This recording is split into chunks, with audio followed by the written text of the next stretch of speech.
আসসালামু আলাইকুম। আজকে ফুলকপি ক্ষেত থেকে তরতাজা ফুলকপি নেব। বন্ধুরা, আমি মূল রান্নায় চলে আসলাম। এই যে এখানে আমি দেখো বন্ধুরা, কত বড় বড় করে ফুলকপি কেটে নিছি। এই ফুলকপি দিয়ে আমি সুন্দর একটা রেসিপি বানাবো। আর হচ্ছে কুষ্টিয়ার বিখ্যাত কুমড়ার বড়ি।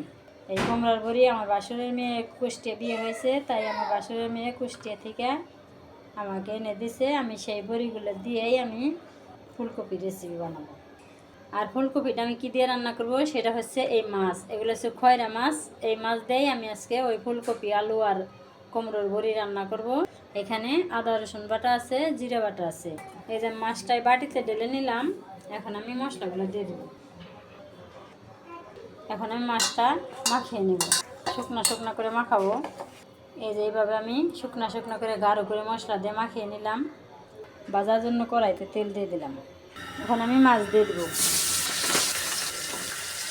সবগুলো মাছ একসাথে দিয়ে দিলাম। মাছটা ভাজা হয়ে গেলে এখন নামিয়ে নেব। এখন আমি বড়িগুলো ভেজে নেব।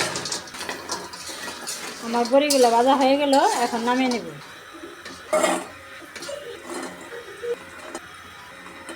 এখন আমি আলুগুলো ভেজে নেব। আলু ভাজার মধ্যে একটু লবণ দিয়ে দিলাম। আলুগুলো ভাজা হয়ে গেল, এখন তুলে নেব। এখন আমি ফুলকপিগুলো ভেজে নেব।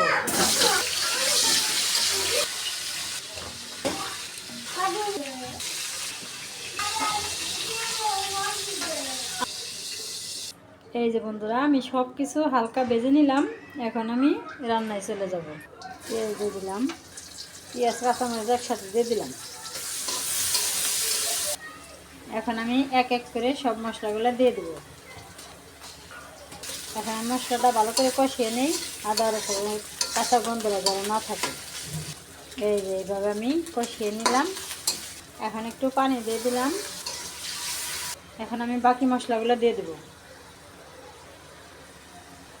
এখন আমি আবার মশলাগুলো ভালোভাবে কষিয়ে নেব। এই দেখো বন্ধুরা, কত সুন্দর করে কষিয়ে নিলাম। কষাইতে কষাইতে মশলাটা তেল ভাব এসে গেছে।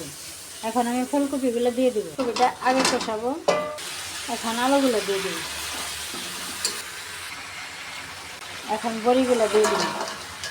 বড়িগুলো দিলাম। এখন বেশি কষাবো না, একটু হালকা নাড়া দিয়ে পানি দিয়ে দেবো। কষানো হয়ে গেল, এখন পানি দিয়ে দেবো। এখন আমি মাছগুলো দিয়ে দেবো।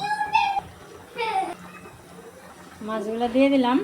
আমার তরকারি হয়ে গেল, এখন আমি ধনেপাতা দিয়ে নামিয়ে নেব। এই দেখো বন্ধুরা, আমার চাল কুমড়ার বড়ি আর ফুলকপি খয়রা মাছের রেসিপি কেমন হলো অবশ্যই কমেন্ট করবে, আর সবাই আমাকে সাপোর্ট করবে। আর বরাবরের মতো আমি প্রতিদিন যা বলি সেটাই বলবো। সবাই ভালো থাকবে, সুস্থ থাকবে। আল্লাহ হাফিজ।